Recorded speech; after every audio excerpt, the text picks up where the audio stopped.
अब देखिए हम लोग स्टार्ट करने जा रहे हैं यूजीसी सीबीएसई नेट परीक्षा नवंबर 2017। ठीक है, तो आइए चलते हैं। पहला क्वेश्चन, औद्योगिक उदारीकरण प्रतिस्पर्धी शक्तियों के विकास के लिए आवश्यक शर्त बन गया है, जिसके परिणामस्वरूप भारतीय उद्योगों में दक्षता और उत्पादकता में वृद्धि हुई है। औद्योगिक विकास और निरंतरता के नियंत्रण में रखना केवल सरकारी हिस्से में संभव है। तो हमारे हिसाब से ए इज करेक्ट है, लेकिन आर इज नॉट करेक्ट है। तो इसका जो है ए इज करेक्ट और R is not the correct expression of A. ये कह रहा है कि इंडस्ट्रियल जो उदारीकरण है, मतलब कि जो है इंग्लिश में देखते हैं हम लोग, industrial liberalisation become an imperative condition for the growth of force of competition leading to high efficiency and productivity in Indian industry. ठीक है भाई। तो औद्योगिक उदारीकरण प्रतिस्पर्धा शक्तियों के विकास के लिए आवश्यक शर्त बन गया है, जिसके परिणामस्वरूप भारतीय उद्योग में दक्षता और उत्पादन में वृद्धि हुई है। ये बात बहुत सही है। औद्योगिक विकास और निरंतरता के नियंत्रण में रखना केवल सरकारी हस्तक्षेप में ऐसा कुछ नहीं है कि सरकारी हस्तक्षेप में संभव। लोग मेहनत करेंगे तो लोग निकलते जाएंगे, ऐसा कुछ नहीं है। तो बी इसका आंसर बिल्कुल सही है। आइए नेक्स्ट आइए। Which of the following statement are not correct? Sustainable development means an attempt to achieve the balance between economic growth and conservation protection of environment. Next आइए, इसमें देखिए second part, sustainable development means meeting the needs of industry without compromising the needs of import export balancing. Sustainable development means creation of sufficient surplus budget through stock of capital asset include land. समान विकास का अर्थ आर्थिक वृद्धि तथा पर्यावरण संरक्षण रक्षा के बीच संतुलन बनाने का प्रयत्न है। समन्वित विकास का अर्थ आयात निर्यात संतुलित करने की आवश्यकताओं से समझौता किए बिना उद्योग की आवश्यकता को पूरा करने का है। समन्वित विकास का अर्थ भूमि सहित पूंजी परिसंपत्ति के स्टॉक माध्यम में पर्याप्त अधिशेष बजट का सृजन करना है। तो स्टेटमेंट बी मतलब सेकंड और थर्ड सही है और सब गलत है। ठीक है, इसको देख लीजिएगा, इसका एक्सप्लेन दिया, इसको देख लीजिएगा। अब आइए नेक्स्ट, आपका जो है matching economic environment trade and transport policy environment. तो इसका आंसर मुझे लग रहा है इकोनॉमिक इन्वायरमेंट का, ये आपका आंसर सही है, ए का सेकंड। ठीक है, अब आइए नेक्स्ट, पॉलिटिकल एंड गवर्नमेंट। तो ये पॉलिटिकल एंड गवर्नमेंट क्या है, ये जुडिशरी पावर जाएगा। ये क्या जाएगा, judiciary power. Political and government क्या है, judiciary power. Socio culture environment, socio culture environment क्या है, ethical issue. Socio culture environment क्या है, एथिकल इशू। इसका जाएगा आपका, सॉरी, सोशियो कल्चर इन्वायरमेंट क्या है, एथिकल इशू। डेमोग्राफिक एनवायरमेंट क्या है, economic stratification of the population. ठीक है, तो इकोनॉमिक एनवायरमेंट क्या है, इकोनॉमिक एनवायरमेंट आपका है trade and transport policies environment. Second, political and government, political and government employment क्या है, ये judiciary power. Socio culture, ethics issue. और डेमोक्रेटिक एनवायरनमेंट क्या है, democratic environment economic satisfaction of the population. ठीक है, for which one of the basic reason the structural adjustment programme was undertaken in India 91। तो ये क्वेश्चन 4 देखिए आप लोग, निम्नलिखित में से कौन सा एक मौलिक कारणों में से वर्ष 1991 में भारत में सकारात्मक समायोजन कार्यक्रम शुरू किया गया। तो इसका आंसर सी होगा, establishing a free market economy. क्या किया उन्होंने, एस्टेब्लिश किया है फ्री मार्केट इकोनॉमी के लिए प्रोग्राम स्टार्ट किया गया है, जिसे कहा गया स्ट्रक्चरल एडजस्टमेंट प्रोग्राम। क्या कहा गया, स्ट्रक्चर एडजस्टमेंट प्रोग्राम कहा गया। चलिए अगला क्वेश्चन आते हैं, match the following. Micro external environment. तो माइक्रो एक्सटर्नल एनवायरनमेंट क्या होते हैं, इसका आंसर है इनपुट,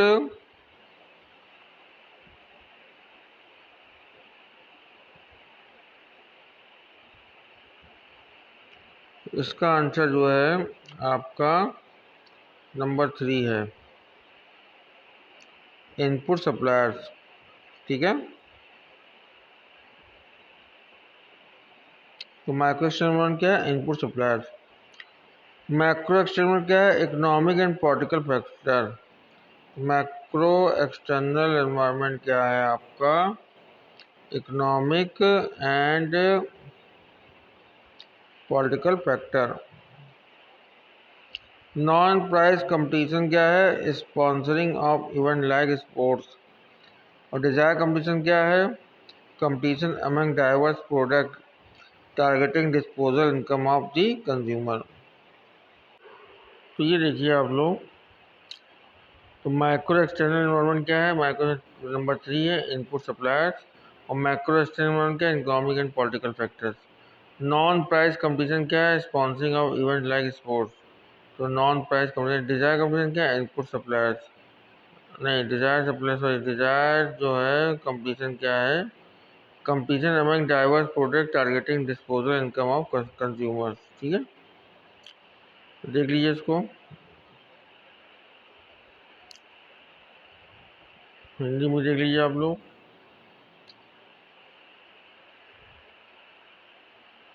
अब चलिए नेक्स्ट पेज देखते हैं हम लोग। डेब्ट equity ratio indicate the long term solvency of a company. ये देखिए ना, डेब्ट equity ratio indicate the long-term solvency of a company. It measures the ability of the company to pay off its long-term liabilities. तो ये दोनों मुझे सही लग रहे हैं। डेब्ट इक्विटी रेशियो क्या होता है? इंडिकेट करता है long term solvency of a company. It measure the ability of the company to pay off its long term liabilities. ऋण क्षमता अनुपात किसी कंपनी की दीर्घकालीन ऋण शोधन क्षमता को इंगित करता है या किसी कंपनी के दीर्घकालीन देयताओं को भुगतान करने की क्षमता को मापता है। ठीक है, बिल्कुल सही।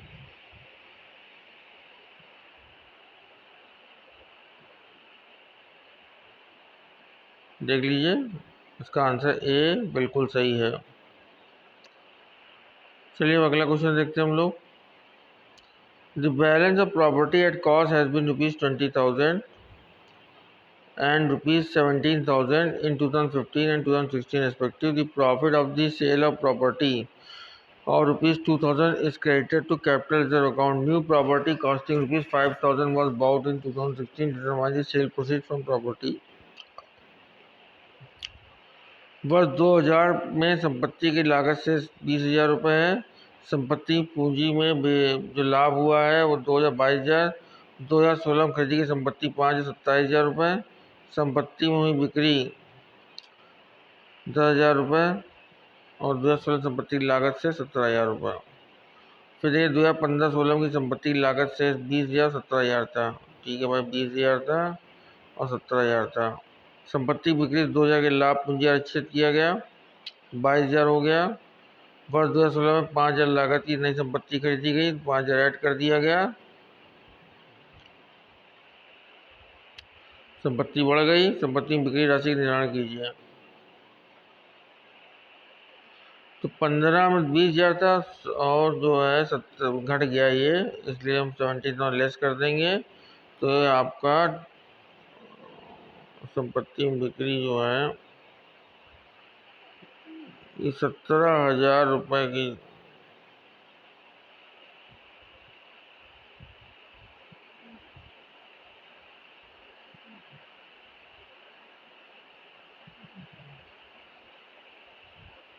हाँ, 10,000 रुपये आपने संपत्ति बिक्री 10,000 की, तब जाके संपत्ति लागत से 17,000 आई।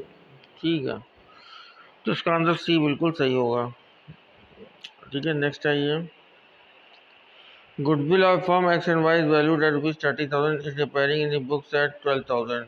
Z is admitted 1/4 से what amount is supported being for the goodwill? तो 30,000 है ख्याति की राशि,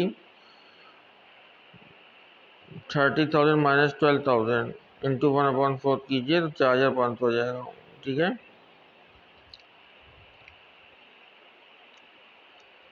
तो वैल्यू थी 30,000 थी और उसकी बुक वैल्यू 12,000 थी। तो आप क्या करेंगे, 30,000 में 12,000 घटा के 1/4 कर देंगे।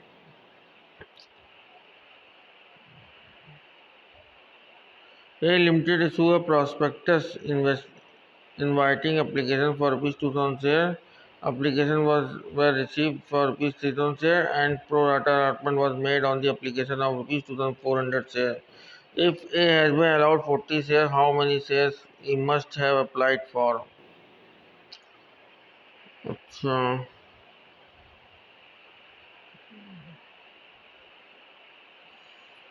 फिर से क्वेश्चन देख लीजिए आप लोग।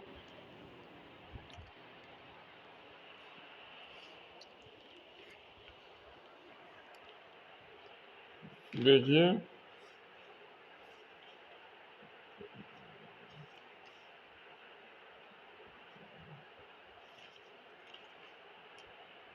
तो इशूड शेयर कितने हैं? इशूड शेयर आपके हैं, अगर देखा जाए तो इशूड शेयर हैं आपके 2000। ठीक है भाई, इसको नोट करते जाइए, नोट करिए। इशूड शेयर आपके हैं 2000, इसको नोट कर लीजिए। और अलॉटेड अप्लाइड शेयर कितने हैं? अप्लाइड शेयर हैं आपके 3000 के। अप्लाइड शेयर हैं आपके, अप्लाइड कितने हैं? 3000 शेयर। ठीक है भाई। अलॉटेड प्रोराटा है आपके, इसको नोट कर लीजिए पहले कागज में। अलॉटेड प्रोराटा जो है वो कितने हैं? 2400 हैं। कितने हैं? 2400। ठीक है, इसको नोट कर लीजिए। फिर आगे चलते हैं हम लोग।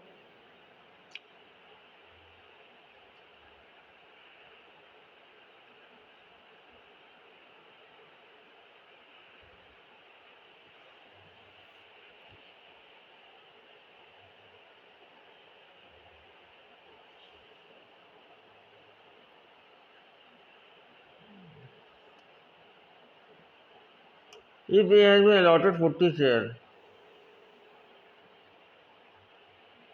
तो अगर जो है मान लीजिए 2000 शेयर्स में एप्लीकेशन में 40 शेयर्स हुए हैं और प्रोराटा अलॉटमेंट हुआ 2400 का, तो अगर मान लीजिए, फिर नोट कीजिए, 2000 शेयर में 40 क्या हुए? अलॉटेड हुए हैं, तो 2400 में कितने होंगे? तो 40 बटे 2000 इंटू 2400। ठीक है, तो 40 बटे 2000 इंटू 2400 कर देंगे आप, तो आपका आ जाएगा 48 शेयर। ठीक, ये आपका आंसर आ जाएगा। ठीक है, फिर से देखिए, अगर 2000 शेयर में, फिर देखिए, अगर 2000 शेयर में 40 शेयर जो हैं आपके अलॉट किए गए हैं एप्लीकेशन में, तो 2400 तो प्रोराटा हो गया। 2400 में क्या हो जाएगा? 40 बटे 2000 इंटू 2400, तो ये आपके 48 शेयर आ जाएंगे। यही इसका आंसर होगा। कितना आंसर होगा? यही इसका आंसर होगा। देखिए, सी इसका आंसर करेक्ट होगा। सी इसको देख लीजिए, सी इसका आंसर करेक्ट होगा। ठीक है, which one of the following receipt of A revenue nature? तो रिवेन्यू नेचर का डिविडेंड रिसीव ऑन इन्वेस्टमेंट, ये रिवेन्यू नेचर होगा। तो बी इसका आंसर बिल्कुल सही होगा। Dividend receive and on investment, तो अगर कोई इन्वेस्ट कर रखा है, उसका डिविडेंड मिल रहा है, तो वो रिवेन्यू नेचर कहलाएगा। ठीक है, आयगत प्रकृति की प्राप्तियों उन प्राप्तियों से होता है जो समान व्यवसाय की क्रियाओं से उत्पन्न होती है। आयगत प्राप्तियां आवर्ती स्वभाव रिकरिंग नेचर की होती हैं, अर्थात बार बार प्राप्त होती हैं। आयगत प्राप्तियों के लाभ हानि खाते में आय के रूप दिखाया जाता है। स्टॉक की हानि के संबंध में प्राप्त क्षतिपूर्ति, माल के देखिए, स्टॉक की हानि से के संबंध में प्राप्त क्षतिपूर्ति, माल के विक्रय से प्राप्त राशि, रियल एस्टेट में पैदा भवन भूमि की बिक्री, सरकार से प्राप्त निर्यात तो अपार्जन सब्सिडी, बैंक में जमा राशि, निवेश से प्राप्त ब्याज, अंशों या निवेश से प्राप्त लाभांश। तो ये इसके स्टेप हैं जो कहलाते हैं, क्या कहलाते हैं? जो कहलाते हैं रिवेन्यू नेचर के। तो रिवेन्यू नेचर क्या क्या है?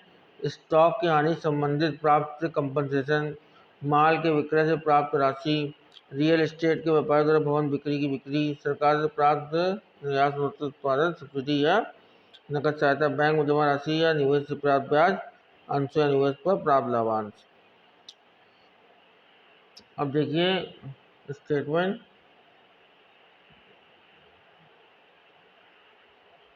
Business decision makers deal with the complex rather chaotic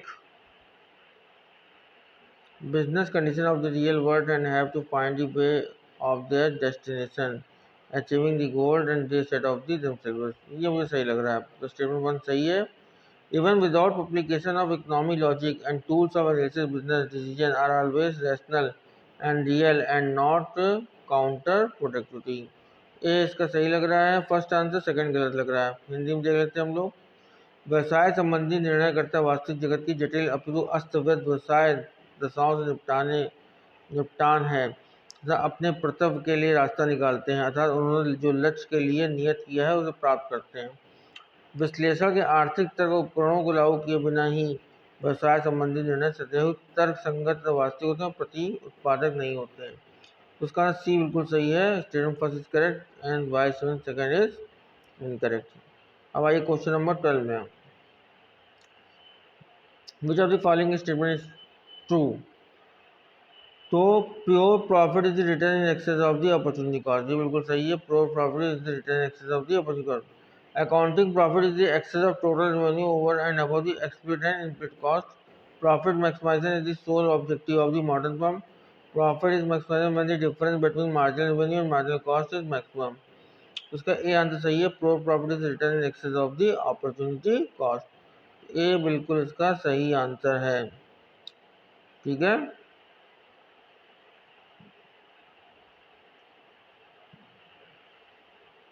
अब आइए question 13. Which one of the following is not the assumption on which the theory of consumer behavior is based on the cardinal utility approach? में कौन सी मान्यता नहीं है जिसे उपभोक्ता विभाग सिद्धांत की गणनात्मक उपयोगिता पर आधारित है? तो रेशनैलिटी तो है, पहला आंसर सही है. ठीक है. Constant marginal utility from successive units, ये नहीं है. कांस्टेंट मार्जिनल मनी है, यूटिलिटी मिजरेबल भी है, लेकिन constant marginal utility from successive unit ये नहीं है. उपभोक्ता व्यवहार सिद्धांत के अंतर्गत गणनावाचक उपभोक्ता उपागम दृष्टिकोण प्रतिपादन मार्शल महोदय ने किया है.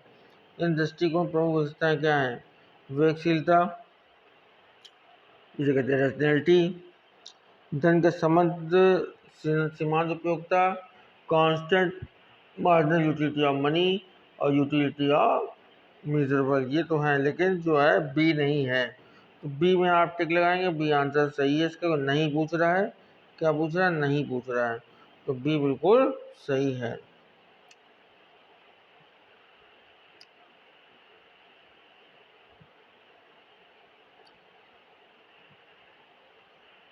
Point price elasticity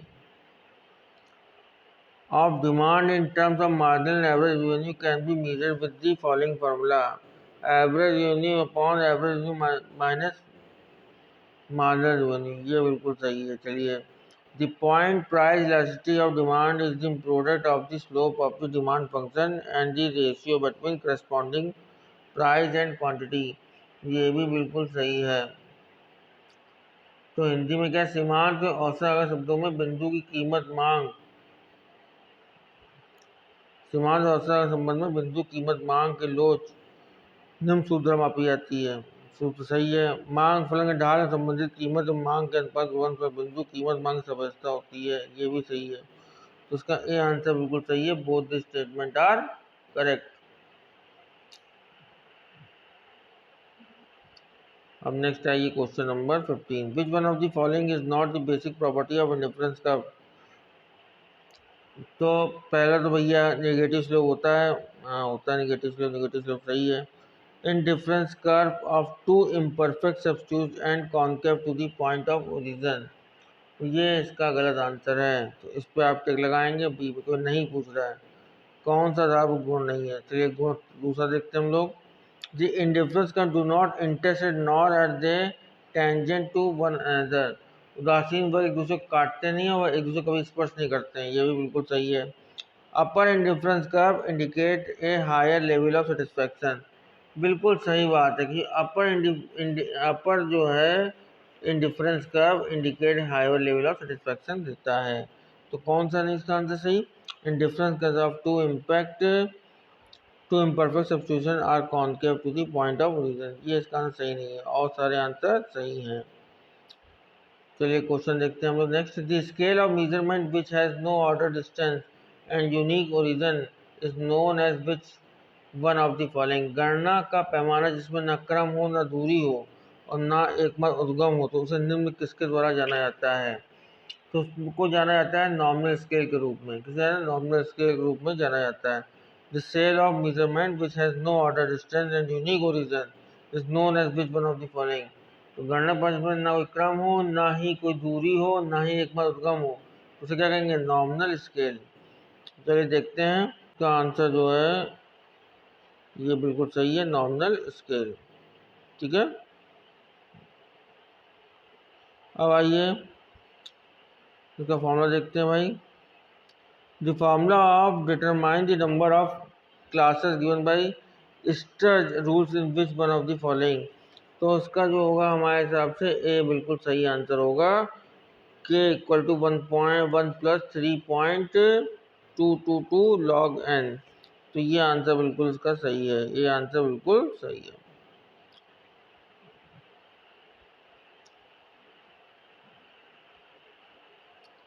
Which one of the following is not the characteristic of normal distribution?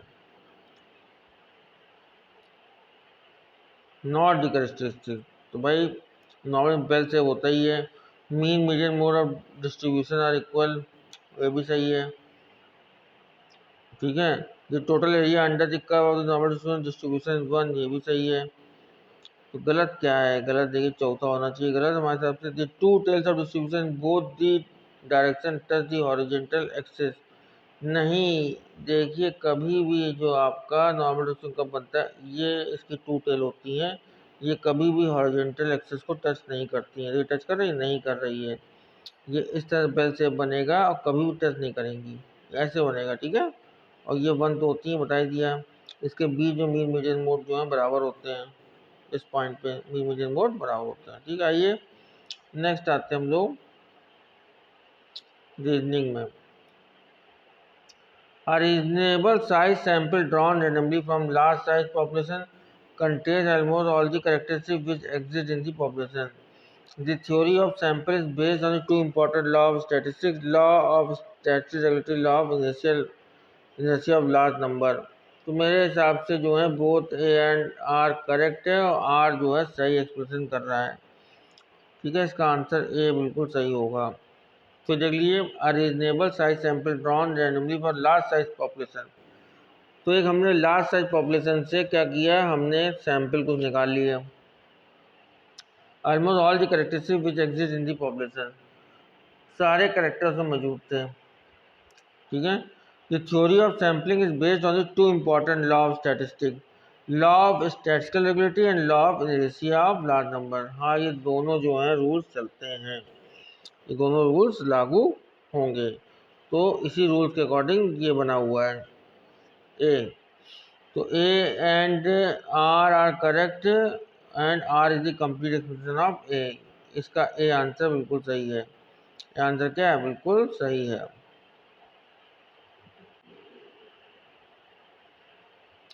If the alternative hypothesis is as HA mu1 is mu0, a researcher requires two tail tests in hypothesis testing।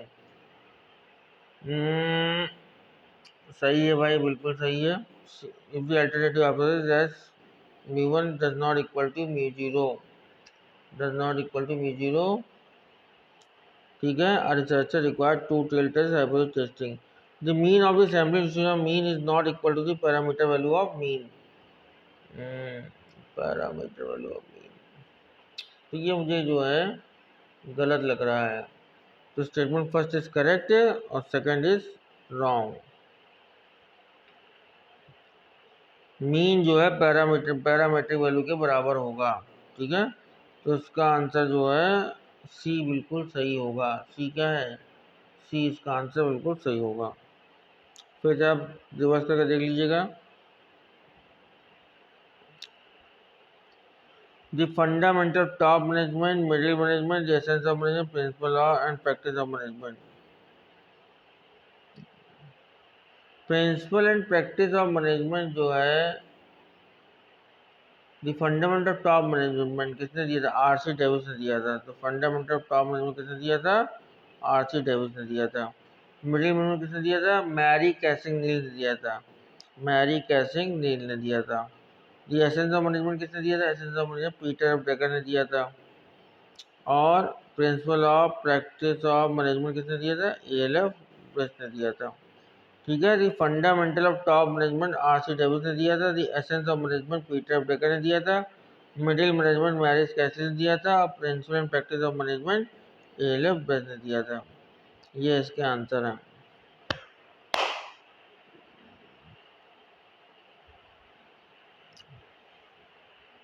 फिर देखिए the fundamental of top management किसने दिया था?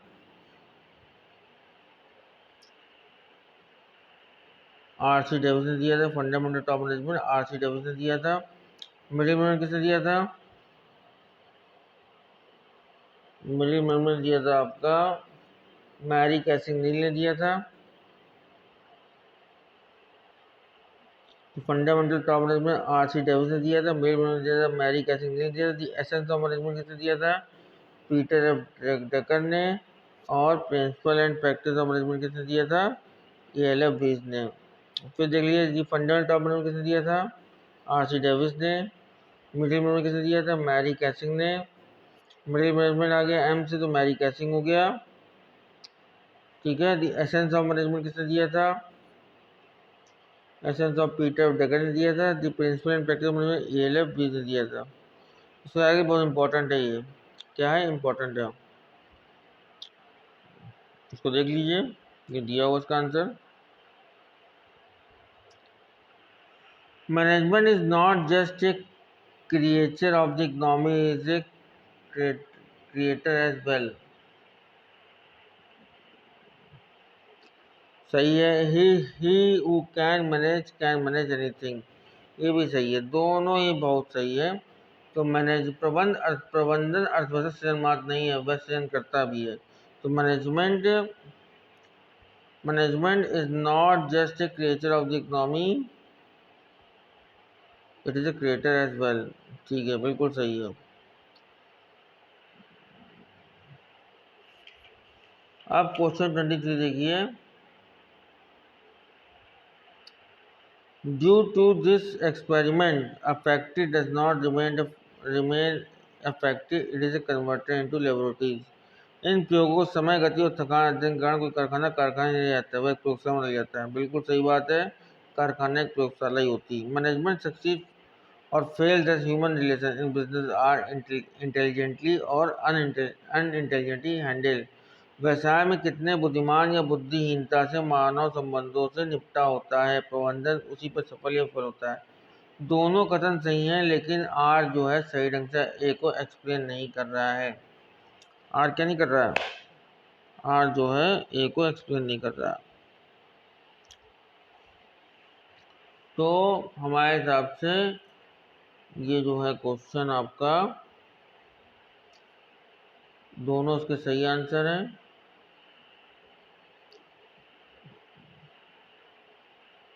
इसका answer B सही होगा। इसका answer B बिल्कुल सही है। ठीक है। आइए नेक्स्ट क्वेश्चन आते हैं। Who among the following is not associated with theory of motivation? Theory of motivation जो थी थ्योरी, वो आपकी एज मसलो ने दी थी, क्रिस आर्ग्यू ने दी थी, फ्रेडरिक हेजबर्ग ने दी थी, पर पीटर डगर ने दी थी। अब प्रेरणा एक मोटिवेशन का आंतरिक शक्ति जो व्यक्ति को कार्य करने के लिए प्रेरित करती है। व्यक्ति में किसी कार्य करने की इच्छा व जिज्ञासा प्रेरणा के सिद्धांत को संबंध निम्नलिखित प्रबंध शास्त्रों को शामिल किया जाता है। एज मसलो, क्रिस आर्ग्यूस और फ्रेडरिक हेजबर्ग। तो एज मसलो दी है मोटिवेशन थ्योरी, क्रिस आर्गिस ने दी है, फ्रेडरिक हेजबर्ग ने दी, लेकिन पीटर एफ ड्रकर ने नहीं दी है। आइए नेक्स्ट आते हैं। As per the Herzberg hygiene theory of motivation, which among the following is not motivation factor? Recognition, working condition, responsibility, achievement।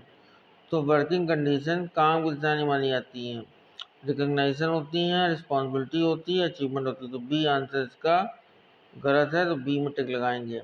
तो रिकग्नाइजेशन होती है, मान्यता होती है, रिस्पॉन्सिबिलिटी होती है, अचीवमेंट होता है। ठीक है। नेक्स्ट आइए।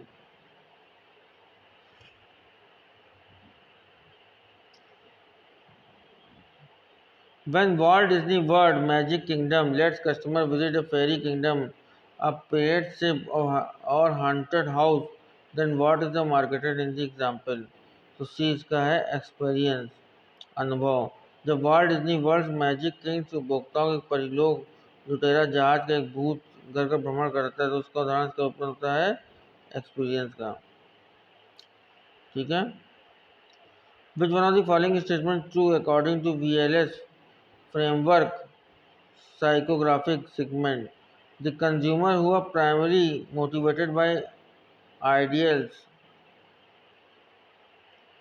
are guided by knowledge and principle. तो मुख्यतः विचारों से प्रेरित होने वाले उपभोक्ता ज्ञान और सिद्धांत से निर्देशित होता है। तो ये बिल्कुल सही इसका आंसर है।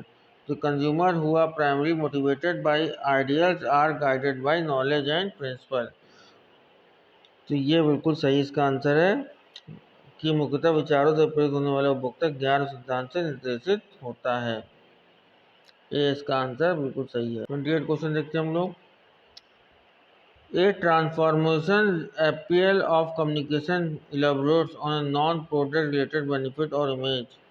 संचार के रूपांतरण अपीलें गैर उत्पाद संबंधित लाभ और छवि की व्याख्या करते हैं। ये बिल्कुल सही है, बिल्कुल सही है। Transformation appeals often do not attempt to stir up emotion, there will be motivation purchase. रूपांतरीय अपीलें बहुधा खरीद को प्रेरित करने वाले मनोभाव को तेज करने का प्रयास नहीं करती हैं। ये गलत है, ए बिल्कुल सही है, बी गलत है। ठीक है। Select the correct sequence. Correct sequence कौन से सही हैं उसके बारे में बताइए। ये कौन सी hierarchy of effect model related to marketing communication. चलिए इसको देखते हैं हम लोग। तो इसमें क्या है, ए इसका आंसर बिल्कुल सही है। ए मुझे बिल्कुल सही लग रहा है। एक आपकी विपणन संचार संबंधित जो हैरिची हुई थी 1961 में रॉबर्ट लिविज व गैरी स्टेनर ने किया था। इसका क्रम निम्नलिखित बताया था जिसमें 6 क्रम बताए गए थे। पहला था अवेयरनेस, फिर था नॉलेज, फिर था लाइकिंग, फिर था प्रेफरेंस, फिर था कन्विक्शन, दृढ़ धारण करना कन्विक्शन कहलाता है, फिर था परचेज। तो अवेयरनेस, नॉलेज, पहले अवेयरनेस नॉलेज आएगा, ध्यान रखिए अवेयरनेस नॉलेज याद कर लीजिए, यही पहला क्रम है, अवेयरनेस नॉलेज लाइकिंग। तो अवेयरनेस नॉलेज लाइकिंग आपका आएगा। तो इसके बाद जो है आप कर सकते हैं। तो awareness knowledge liking preference conviction purchase. तो awareness knowledge liking preference conviction और परचेज। ठीक है।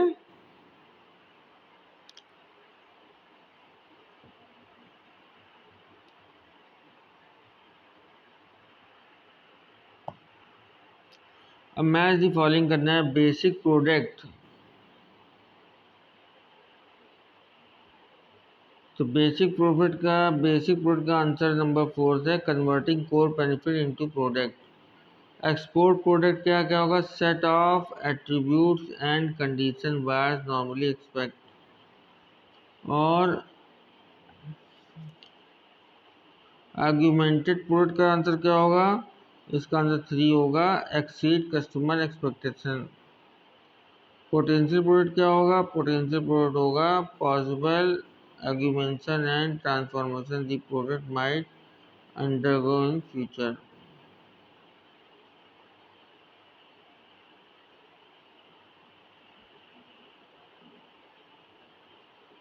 तो बेसिक प्रोडक्ट क्या है, converting core benefit into product.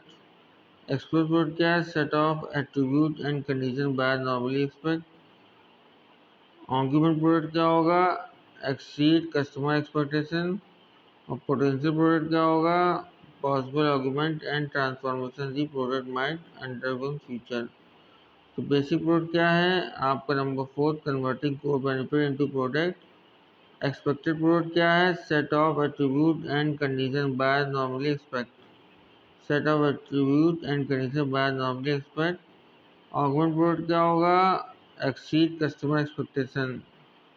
और पोटेंशियल प्रोडक्ट क्या होगा, possible augmentation and transformation the product might undergo in future.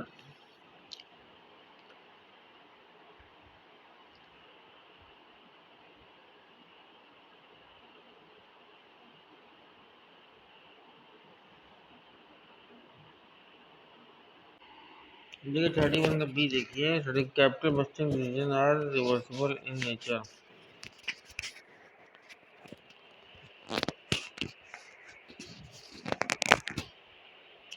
तो capital budgeting decision are reversible in nature, B इसका आंसर होगा।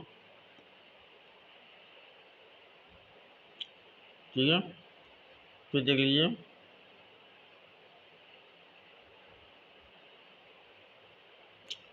विच of the following is false? तो capital budgeting decision are reversible in nature, पूंजी बजटन निर्णय विपरीत प्रकृति के होते हैं। पूंजी बजटन में लागत का अवसर लागत को ध्यान रखा जाता है। रोकड़ प्रवाह और लेखा लाभ अलग अलग है। विस्तार निर्णय पूंजी बजटन निर्णय है। तो रोकड़ प्रवाह और लेखा लाभ अलग अलग है, विस्तार निर्णय एक पूंजी बजटन निर्णय है। ठीक है,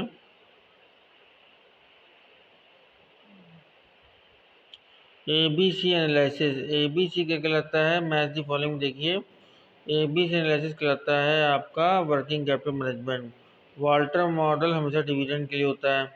कैपिटल रेशनिंग, कैपिटल हमारे हिसाब से कैपिटल बस्टिंग के ऊपर होता है। नेट ऑपरेटिंग इनकम आपका कैपिटल स्ट्रक्चर के ऊपर होता है। ठीक है, तो कैपिटल रेशनिंग में जानिए कैपिटल बस्टिंग डिसीजन होता है। एबीसी एनालिसिस होता है working capital management decision approach. Walter model जो होता है डिविडेंड डिसीजन होता है। कैपिटल रेशनिंग होता है कैपिटल बस्टिंग डिसीजन। और नेट ऑपरेटिंग इनकम होता है capital structure decision.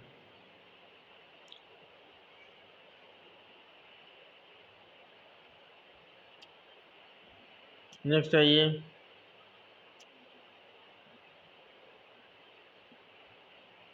Main objective of employ financial leverage to.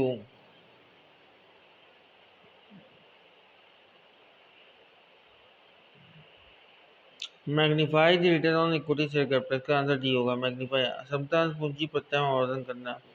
तो फाइनेंशियल लीवरेज क्या है? फाइनेंशियल लीवरेज हमेशा इक्विटी के लिए यूज होता है देखा जाए तो फाइनेंशियल लीवरेज जो है इक्विटी शेयर्स के बारे में पूरा बताता है। Which one of the following is not method of calculating cost of equity capital? Dividend yield method, dividend yield plus growth method, yield to maturity method। इसमें कौन सा मेथड नहीं आता है आपका इक्विटी कैपिटल में? तो सी है, yield टू मैच्योरिटी मेथड नहीं आता है। अर्निंग यील्ड मेथड आता है। ठीक है, तो dividend yield method, dividend yield plus growth method और earning yield method.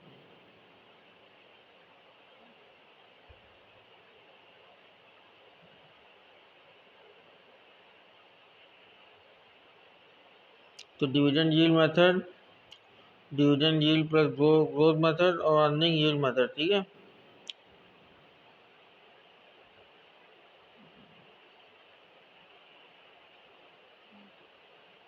which one of the following equates the present value of cash outflow and the present value of expected cash inflow from a project? तो ये कहलाएगा internal rate of return. निम्नलिखित कौन से परियोजना के रोकड़ परिभाग के वर्तमान मूल्य अनुमानित मुद्रा अंतर के वर्तमान मूल्य को समीकृत करता है? ये कहता है internal rate of return. Which one of the following equates the present value cash outflow and the present value of expected cash inflow from a project? ये कहलाएगा इंटरनल रेट ऑफ रिटर्न। क्या कहलाएगा? Internal rate of return.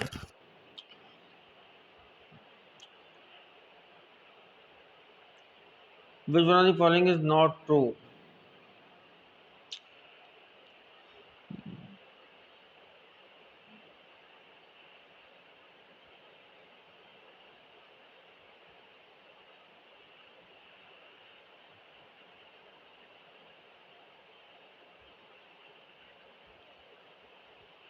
Next आइए। Which one of the following is not true? Not true में इसका C answer होगा। Human resource can not yield on output that may be far greater than what is the value of the input warrant. मानव संसाधन उतना निर्गत उत्पन्न नहीं कर सकते जो उनके आगत के समर्थित मूल्य भी से अधिक हैं। तो material resources are subject to law of mechanical and they cannot have an output greater than the input। भौतिक संसाधन यांत्रिकी नियमों के अधीन है और उनके निर्गत और आगत अधिक नहीं कर सकते हैं। मानव संसाधन घातकी वृद्धि विकास सच्चा में वर्तमान परिदृश्य में धीरे धीरे शारीरिक बल का प्रयोग में अधिक ध्यान मानसिक बल का प्रयोग पर दिए जाने लगा है। सही बात है। तो उसका सी आंसर है, मानव संसाधन उतना निर्गत उत्पन्न नहीं कर सकते जितना उनकी आगत निर्गत मूल्य से कहीं अधिक है। तो सी इसका आंसर ये गलत है। सी पे टिक लगाएंगे आप लोग, ठीक है।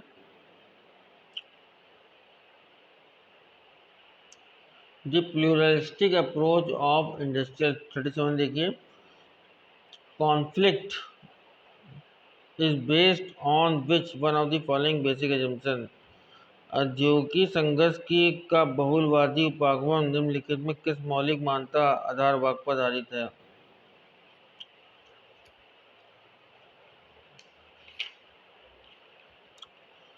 तो पहला क्या है,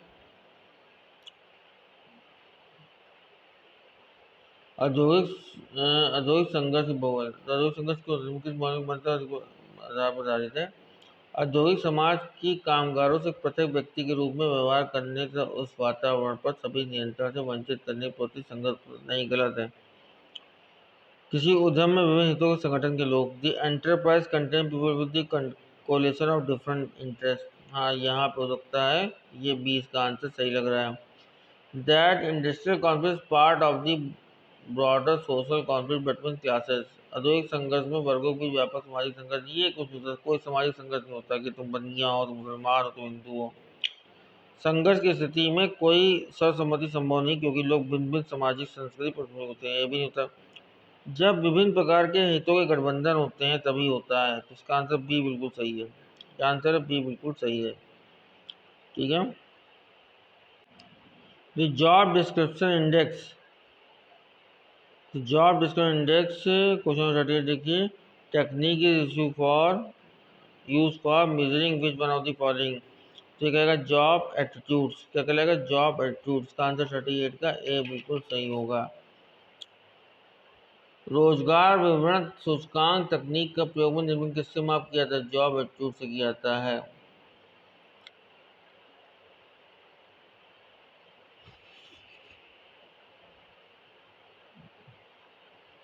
ठीक है, नेक्स्ट आइए question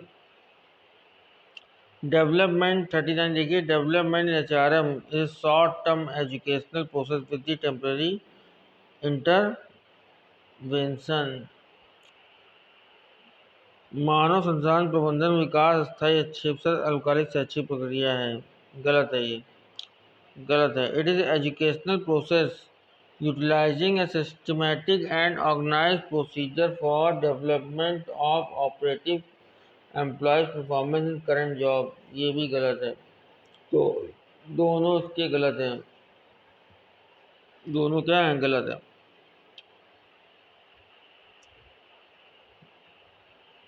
match of the following,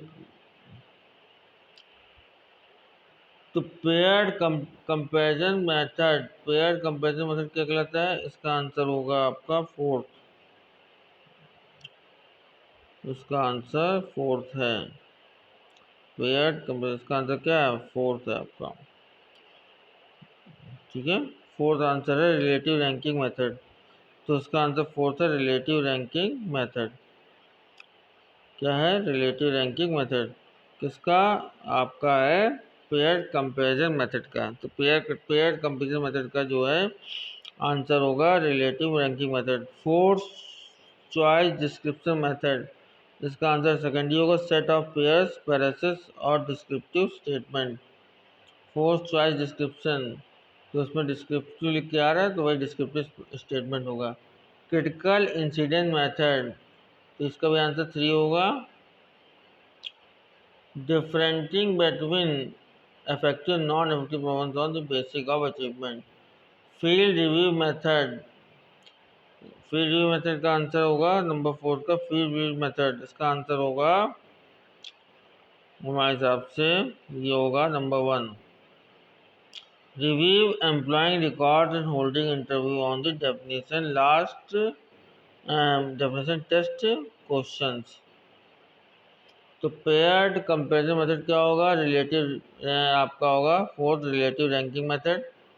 fourth choice descriptive method क्या होगा? सेट ऑफ पेयर्स पर descriptive statement. Critical incidence method क्या होगा? Differentiating between effective non effective performance on basic achievement. और फील्ड रिव्यू मेथड क्या होगा? रिव्यूइंग में रिव्यू आ रहा है तो reviewing employees record and holding interview on the definition test question. ठीक है, चलिए अब क्वेश्चन 41 देखिए। आईडीबीआई की स्थापना कब हुई थी? आईडीबीआई की स्थापना हुई थी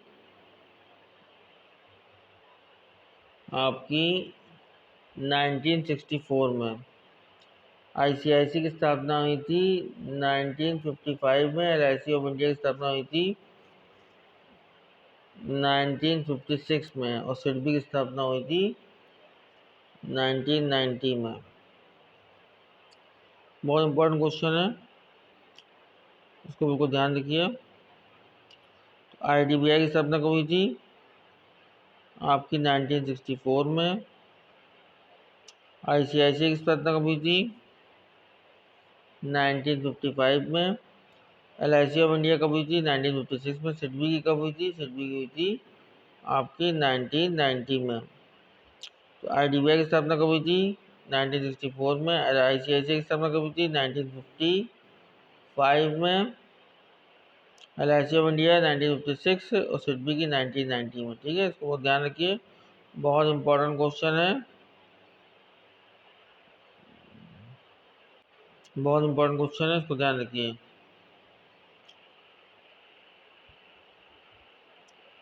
अब नेक्स्ट क्वेश्चन आइए, कौन सा कथन सही है?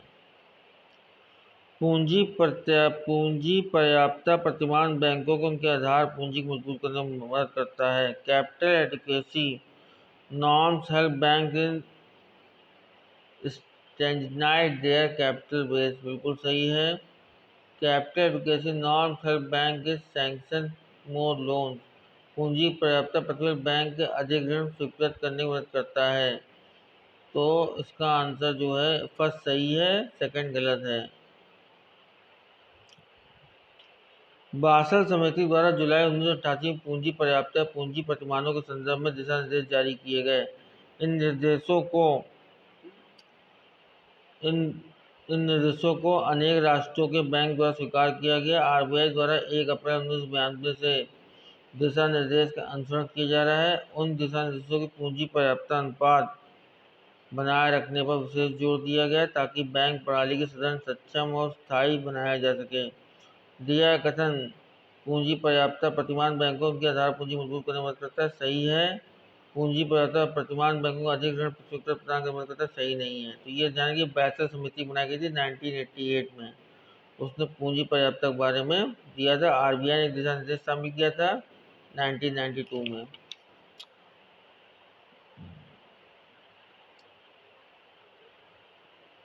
देख लीजिए एक बार।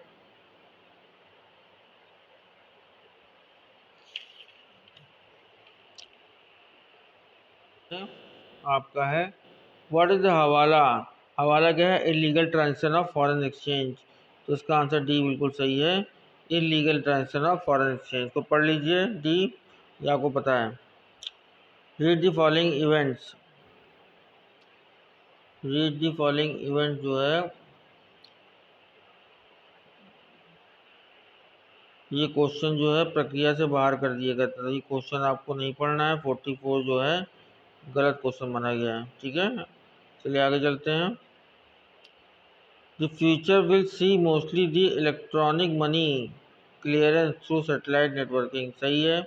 आरबीआई इंकरेजिंग ई बैंकिंग, ये दोनों मुझे सही लग रहे हैं। एक बार रुकिए, both A and A are true, R S D, तो उसका सी आंसर बिल्कुल सही होगा। Both A and R are true and R is the correct explanation of. Next आइए,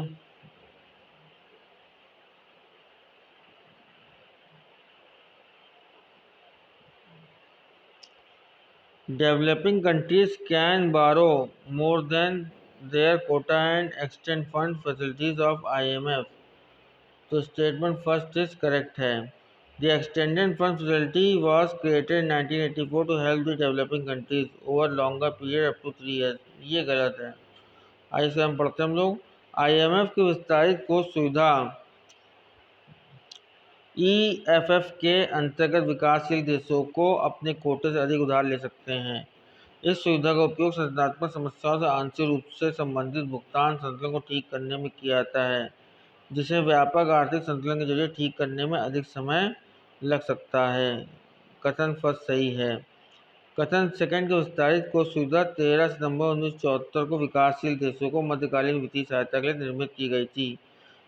तो ये 13 सितंबर 1974 को की गई थी कि ना कि 1984 को। इसमें 1984 लिखा है, ये गलत दिया गया है, 1974 की गई थी। अब नेक्स्ट आइए पॉवर्टी रिडक्शन। पॉवर्टी रिडक्शन क्या हुई 1999 में। सप्लीमेंट्री रिवर्स फैसिलिटी ये कब आई थी 1997। And growth facilities extend fund facilities ये कब आई थी 1974 में। तो पॉवर्टी रिडक्शन आया 1999 में, सप्लीमेंट्री रिवर्स फैसिलिटीज से सारा 1997 एंड ग्रोथ फैसिलिटी PRGF, ठीक है। एक्सटेंड फैसिलिटी कब आई थी, एक्सटेंड फंड फैसिलिटी 1974 में आई थी। तो एक्सटेंड फंड फैसिलिटी 1974 में आई थी, पॉवर्टी रिडक्शन जो आई थी 1990 में आई थी।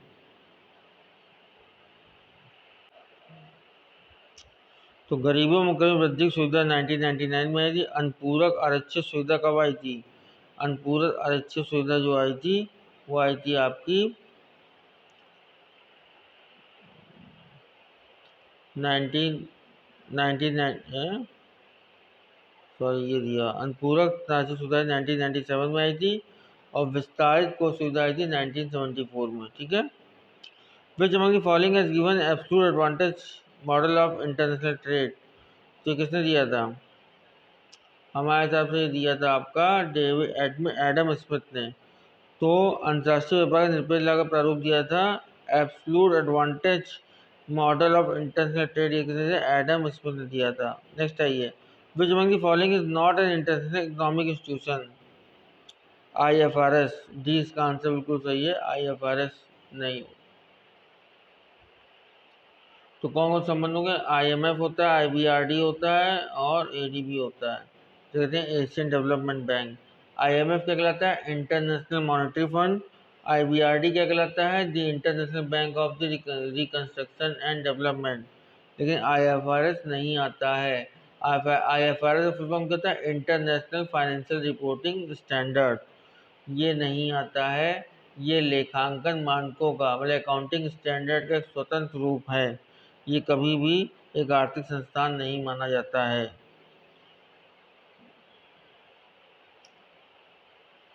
अब आखिरी क्वेश्चन देखते हैं हम लोग। अर्थव्यवस्था के समस्त व्यय अथवा समस्त मांग में गिरावट आयात को कम करने का काम करती है और भुगतान संतुलन की समस्या का समाधान में मदद करती है। तो ये बिल्कुल सही है। अर्थव्यवस्था में समस्त व्यय तो समस्त मांग में गिरावट आयात को कम करने का मतलब कि अर्थव्यवस्था में अगर व्यय और मांग में गिरावट होगी तो आयात कम करने की होती है और भुगतान समस्याओं का समाधान में मदद करती है। आयात कम करने का महत्वपूर्ण मार्ग और उसके द्वारा भुगतान संतुलन घाटा आर्थिक और राजकोषीय नीति ग्रहण करता है, जिसका लक्ष्य अर्थव्यवस्था में समस्त व्यय को कम करना है। ये भी सही है। तो A R both are correct and R is supported by A, तो ए इसका आंसर बिल्कुल सही है। ठीक है, धन्यवाद। ये आपका पूरा सेट खत्म हो गया 2017 का। अब अगला मैं और आपको दूंगा, ठीक है।